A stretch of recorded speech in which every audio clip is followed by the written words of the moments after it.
Welcome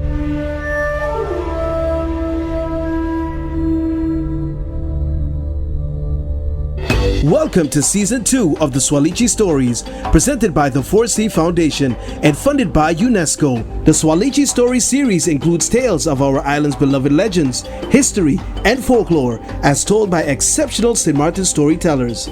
Foresee Foundation is honored to share these stories as it brings people together and bridges the gap between generations. These stories remind us of our culture, our heritage, our one island.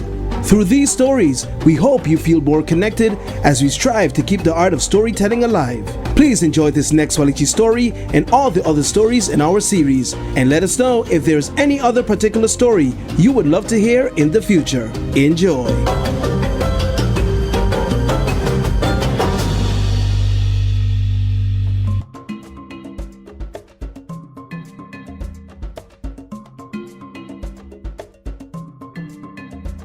So you telling me what happened within and among slaves in history?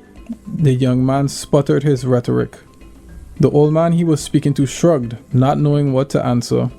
He thought there was some sense in what the boy was saying. The old man grumbled in a manner to give the impression he understood. After all, he had to maintain the myth that all persons of old age were wise. The crowd went quiet again, and a final echo of Tonton Butty's laughter faded into the night.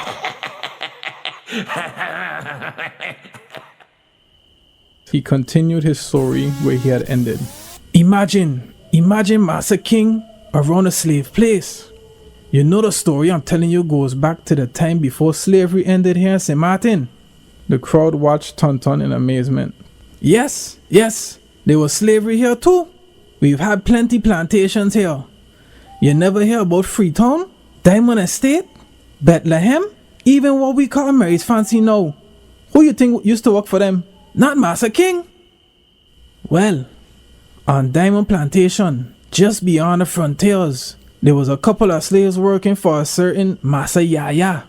This is the name the slaves give to Mr. George. I'm telling you, after a long hot day, like today of hard labor, the slaves would group together around the slave quarters and have their sport. They would do the Panam dance and the reel, which were actually impressions of the European tunes with some African rhythm. It was so beautiful to look at. Even the masters would gather around and watch in amazement as the sounds and moves produced by the slaves, the rhythmic bodies of the slave women, the nimble feet of the slave men, pounding out their grief and frustrations on the hardened earth. On Saturday nights, however, there was a night of fete. The slaves would pull out their goatskin drums, the hoe, the pump, the fife, and the tambourine to create such symphony that would just make the slaves and even the donkeys and chickens kick up a dance. Walk free, walk free, walk free, walk free, walk free, go!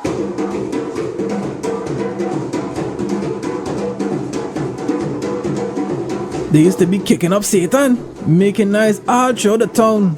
They even say old Tete, who had run away from station, used to do his thing during these fetes. He would be shaking his bush, burning his fires, screaming at the top of his lungs that master couldn't understand. Tete used to heal the wounded and cure the sick. Master used to say that it was black magic that he had bring with him from Africa. Master didn't like this one bit. While Tete was doing his dance, Master Yaya walked up to the crowd. The music had stopped suddenly. What are you doing here? Master Yaya scolded towards Tete. Don't you know you're supposed to be guarding the plantation? Yes, Master Yaya. But I here and I over there too. Master Yaya looked at him with a puzzled look on his face. What do you mean you're there too? Tete laughed and shook the bush at Master's direction. Everyone else joined in with laughter, and the music started back again. Don't let me miss a leaf from this plantation. I'll take the cat o' nine tail for you. Yaya shouted over the music, and he walked back towards the main house. Boiled with rage and humiliation, Master Yaya made his way back to his room where he sat on his bed. He was furious, but scared at the same time. He couldn't show weakness to the slaves though. Yaya heard about Tete and didn't dare to challenge the man. He vividly remembered the stories told by his house slaves Robert about Tete and his powers. Master Yaya! Master Yaya! The same Robert stormed into the room quite disturbed. Master Yaya! What are you blubbering fool? Yaya angrily responded. You're not even supposed to be in here. Robert retreated with his mouth wide open. What is it, Robert? Master Yaya demanded. Robert's eyes opened wide with surprise but also fear. He finally managed to get the words out. Master, Tete cooking? He cooking on the roof in his house? He there cooking pigeon peas in a calabash? And he started a fire on a straw roof? Yaya returned the same wide stare at Robert. But how? Why is he doing so? He'll catch the other slaves' houses on fire. What foolishness is he doing? Master angrily shouted. Master gathered his belongings and made his way back to the slave quarters, with Robert following closely behind. Yaya could smell the pea soup cooking as he got closer to the thatched house. Tete was there quietly sitting on the roof, with his legs well crossed next to the boiling pot, the flames high to the heavens, yet the roof seemed to be intact. The other slaves were there looking on, scared, yet excited to see what would happen next. Now that Master Yaya arrived. Tete, what are you doing up there? You're going to burn my houses. Plus you need to be watching over my plantation. Yaya screamed. But Master, I here and I over there too. Tete calmly responded. Master Yaya returned a puzzled look, yet agitated. Tete then stood up, sticking his hand into the boiling stew, not flinching or indicating he was feeling any pain. You want some, Master? He jokingly asked and threw what was in his hand straight in the air. Hot pea stew came raining down like cats and dogs, some even dropping on the toe of Master's shoe. Master Yaya grew even more furious and marched away. He could hear Tete and the other slaves laughing behind him. I'll make an example out of Tete, he thought to himself. I'll show them who runs his plantation. He must be taught a lesson. The music continued in the night as Yaya tried forcing himself to sleep. He felt like someone, or maybe something, was in his room.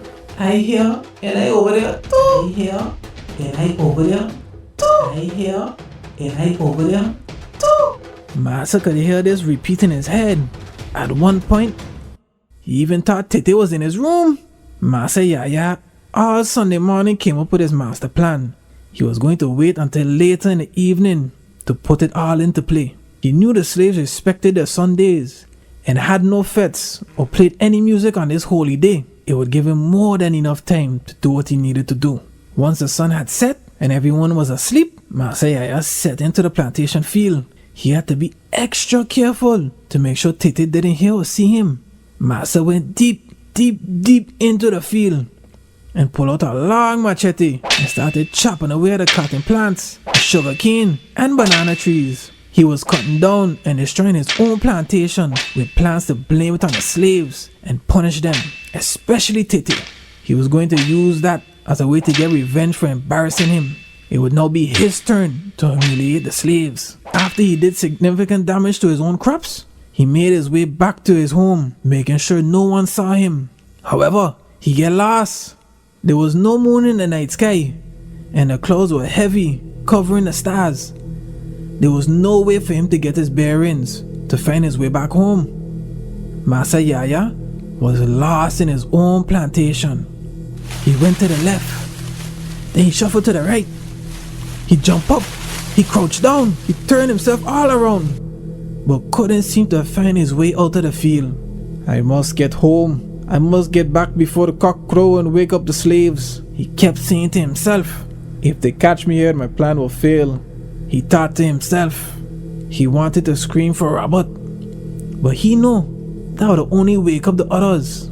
Yaya dropped to his knees to catch his breath and gather his thoughts. Yaya then started to hear some rustling among the crops. At first, he thought it was a gale of wind blowing through the night. However, the noise kept growing louder and louder, drawing closer and closer. With his head hung low, Master Yaya then sees two dark feet in front of him. He slowly lifts his head, and the smiling face of Tete greets him. Tete, what are you doing here? You're supposed to be guarding the plantation as I asked. Tete laughs softly. But I here, and I over there too. He says jokingly before resting his hand on Master's shoulder. This caused Master Yaya to jump with fright, right out of his sleep. He rushed to the lone window in his room that looks over his huge plantation. All the crops are intact. Could it have been just a dream? Yaya slowly walked back to his bed and noticed a hot bowl of pea soup resting on his sheets. But I here, and I over there too.